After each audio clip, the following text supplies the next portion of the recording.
Hey everyone, welcome back to the channel. So today I'm doing something different, something special. This video is part of a three-part series where I'm breaking down the tactical EDC and self-defense knives I've carried from my time as a US Army Green Beret to an everyday civilian. Some of these knives have been tested in many deployments and held to the test of time. So I'll be reviewing them based on four factors that I believe are, important, right? And these are durability, dependability, versatility, and deployment. So whether you're a fellow operator, an EDC enthusiast, or just someone who loves knives, I think this series is for you. So with that, today we're diving deep into a topic really close to my heart, right? So these knives here that I'm going to be discussing with you today have been tested and proven their worth in combat deployments based on the factors that I stated earlier. I carried all these knives in combat. This review isn't about marketing hype or anything like that, so just want to share my thoughts as having first-hand experience with these knives. So let's go ahead and get started.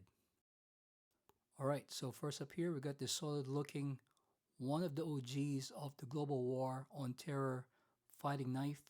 This is the SOG Seal 2000 S37. This is my second 7-inch fighting knife, I believe. My first one was the USMC caber knife that I bought after graduating basic training. Not really sure what happened to that. Lost that one and bought this after getting to my first duty station as an infantryman. This is solid as they come. I've had this for more than 2 decades now, so that's saying something about this blade. And no wonder why the Navy SEALs really trust this back in the days. Its flame resistance, salt water immersion, blade toughness, you name it. This blade's got it. Let's go over some of the specs here. It's a 7-inch powder-coated blade. It's durable, corrosion resistant, and it's ready to go. The handle material is Zytel. It's solid, really solid, and it feels amazing on your hand. And let's talk about the ambidextrous Kydex sheet here. This one is as solid as they come, and as you can see here, this one's pretty beat up. This was manufactured in Seki, Japan, weighing an about 12.8 ounces with an overall length of 12.25 inches. In combat, this knife really shine. I use it and this one never really let me down. It is a true workhorse. Very tough, very durable, that stand up to any abuse you throw at it.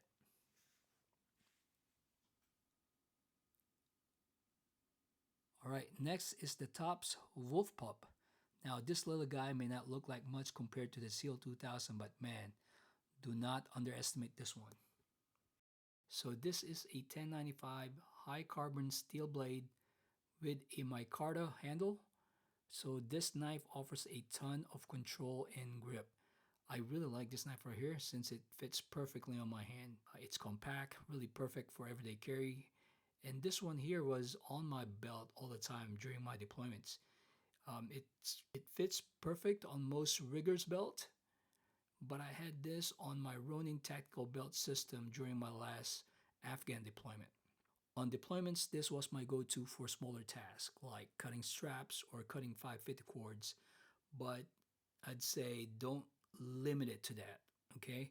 I've seen it hold its own when things got rough. Again, really love this knife.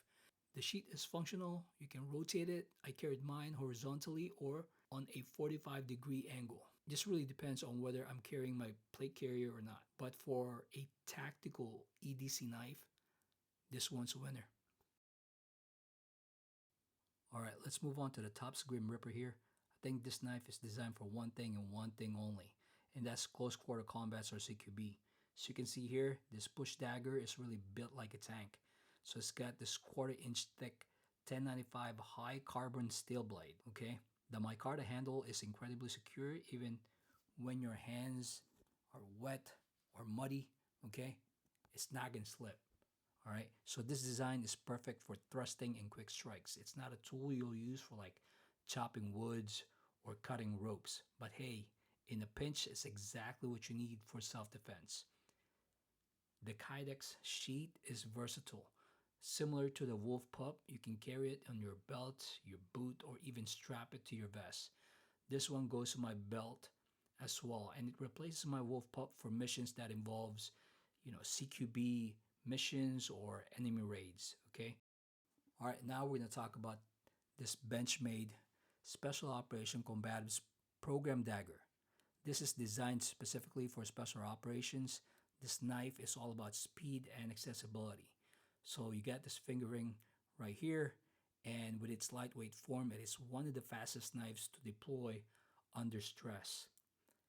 This one is made from 440C stainless steel, so it's not the most durable blade out there, but for its intended purpose, right, which is self-defense and quick strikes, it does the job. The ambidextrous sheath is a game changer as well, letting you mount it just about anywhere, right? So plate carrier, your belt, or even inside your pocket. I've carried this on several missions, and while it's now my go-to utility blade, it excels as a defensive tool. So if you need something lightweight and easy to conceal and really fast to deploy, this is it right here. So I will show you all my knife placement on my gear, whether it's my plate carrier or my war belt, in a future video. All right, finally, we've got the Spartan Harrier Tactical Trout, or TT. So this knife here really screams quality, as you can see here. I mean, the build is nice. This is designed by Bill Harrier. He is a world-renowned bladesmith.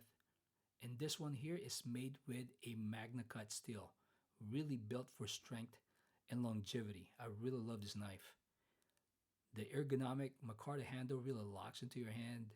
I really like that about this, since I'm all about retention. And the blade's balance is just right. It's not too heavy, it's not too light. Okay, it's a versatile tool that holds up no matter what you throw at it. And this is a solid knife.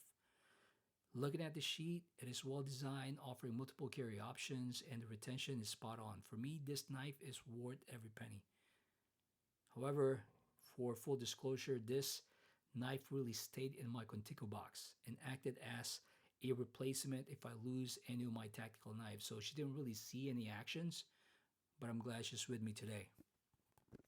So there you have it. 5 knives that have earned their spot on my kit. Each one brings something unique to the table, whether it's the rugged durability of the SOG Seal 2000, the compact versatility of the Wolf Pup, the combat-ready design of the Grim Reaper, or the fast deployment of the SOC P Dagger. And as always, like, share, and subscribe for more gear reviews and tips. Thanks again for watching. Until next time, stay sharp, stay safe, and get after it, everyone.